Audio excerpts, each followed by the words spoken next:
మీరు గమనించారా? కొంతమంది జీవితాంతం కష్టపడతారు, కానీ చివరికి ఖాళీ చేతులతోనే ఉంటారు. మరికొంతమంది సైలెంట్గా సంపన్నులవుతారు. తేడా చదువు కాదు, తేడా అదృష్టం కాదు, తేడా ఏంటి మరి? Mind set. ఎందుకంటే డబ్బు గేమ్ అనేది బ్రెయిన్తో కాదు, బిహేవియర్తో ఆడతారు. The psychology of money. ఈ పుస్తకం డబ్బుని ఎలా సంపాదించాలని నేర్పించదు. అసలు విషయం ఏంటంటే డబ్బు గురించి మనం ఎలా ఆలోచిస్తున్నాం, ఎందుకు తప్పుడు నిర్ణయాలు తీసుకుంటున్నాం, కొందరు ఎందుకు సైలెంట్గా ఉండి సంపన్నులు అవుతారు, మన మైండ్ సెట్ ఎలా మన ఫ్యూచర్ని డిసైడ్ చేస్తుంది అన్నది ఈ పుస్తకం యొక్క కోర్ పాయింట్. ఇది ఫినాన్స్ టెక్స్ట్ బుక్ కాదు, ఇది human behaviour book. Simple stories ద్వారా రియల్ లైఫ్ ఎగ్జాంపుల్తో మన డైలీ మనీ మిస్టేక్స్ని మిర్రర్లా చూపిస్తుంది. ఈ పుస్తకం ఒక ముఖ్యమైన విషయం చెప్తుంది: డబ్బు సమస్య నాలెడ్జ్ వల్ల కాదు, మైండ్ సెట్ వల్ల వస్తుంది అని. మీ ఇన్కమ్ కన్నా మీ హ్యాబిట్ పవర్ఫుల్, మీ శాలరీ కన్నా మీ ఓపిక వాల్యుబుల్. ఈ వీడియోలో ఈ పుస్తకంలో ఉన్న మోస్ట్ పవర్ఫుల్ లైఫ్ చేంజింగ్ లెసన్ని సింపుల్గా తెలుగులో మీకు ఎక్స్ప్లెయిన్ చేస్తాను. Point number 1, luck and risk రెండూ నిజాలే. మనకు సక్సెస్ కనిపిస్తే ఇది హార్డ్ వర్క్ వల్ల వచ్చింది అనుకుంటాం, కానీ ఆధార్ చెప్పేది ఏంటంటే సక్సెస్లో లక్ ఉంటుంది, ఫెయిల్యూర్లో రిస్క్ ఉంటుంది. ఎవరి జర్నీని బ్లైండ్లీ కాపీ చేయకూడదు, ఎందుకంటే బ్యాక్గ్రౌండ్ ఫ్యాక్టర్స్ మనకు తెలియవు. Point number 2, getting rich versus staying rich. Rich అవ్వడం ఒక స్కిల్, బట్ రిచ్గా ఉండడం ఇంకో స్కిల్. రిచ్ అవ్వడానికి రిస్క్ తీసుకోవాలి, స్టే రిచ్ అవ్వడానికి హ్యూమిలిటీ అండ్ పేషెన్సీ అవసరం. షార్ట్ టర్మ్ ఎగ్జైట్మెంట్ వెల్త్ కాదు, లాంగ్ టర్మ్ సర్వైవలే real wealth. Point number 3, save without a specific reason. చాలామంది సేవింగ్స్ చేస్తారు ఒక గోల్ కోసం మాత్రమే.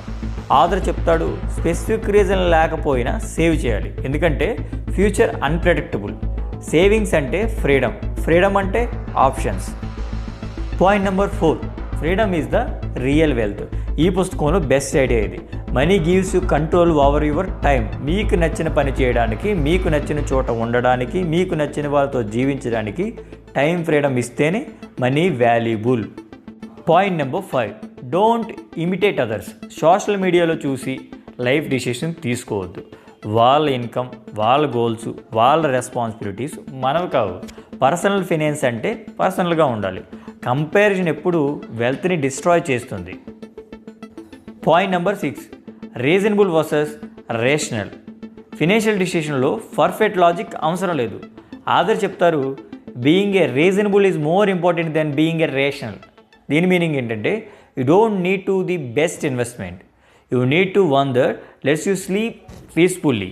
Point number 7, long term thinking wins, short term market noise. Long term ఇన్వెస్ట్మెంట్ని disturb చేస్తుంది, బట్ రియల్ వెల్త్ బిల్డ్ అవ్వడానికి టైం అవసరం. Patience is the super power in money. ఫైనల్గా డబ్బు అనేది నెంబర్స్ గేమ్ కాదు, అది patience, behaviour, mindset game. చివరగా డబ్బు అనేది సంపాదించే విషయం కాదు, నడిపించే విషయం. మీ ఇన్కమ్ ఎంత అనేది కాదు, మీ హ్యాబిట్ ఎలా ఉన్నదే అనేది ముఖ్యం. మీ శాలరీ పెరిగితే సరిపోదు, మీ పేషెన్సీ కూడా పెరగాలి. మీరు రిచ్గా కనిపించవలసిన అవసరం లేదు, హెల్తీగా ఉండడం ముఖ్యం. డబ్బు మీ జీవితాన్ని కంట్రోల్ చేయకూడదు, మీ మైండ్ సెట్తోనే డబ్బు కంట్రోల్ చేయండి. చిన్నగా సేవ్ చేయండి, లాంగ్ టర్మ్ ఆలోచించండి. మీ సర్వెంట్గా డబ్బును ఉపయోగించుకోండి. కంపారిజన్ మానేయండి, టైంకి వాల్యూ ఇవ్వండి.